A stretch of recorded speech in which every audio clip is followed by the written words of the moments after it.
Napilitan ng ilang mga residente ng Sitio Kipaling Barangay New Compostela Damulog sa Bukidnon na lumikas matapos lumitaw ang malalapad na bitak sa lupa na nagbanta sa kanilang mga bahay, sakahan at alagang mga hayop.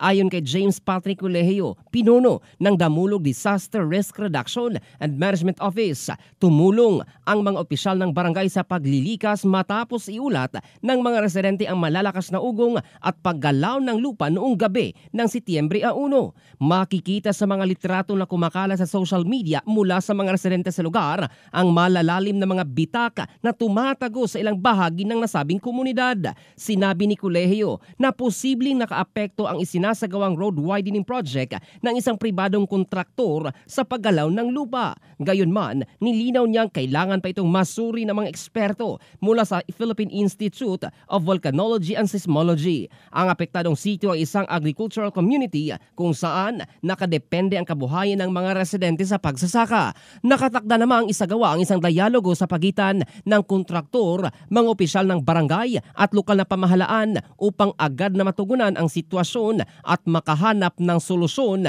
para sa mga apektadong residente. In the heart of changing lives, ito si Jofel Candado ng Brigada News Philippines, the Music and News Authority.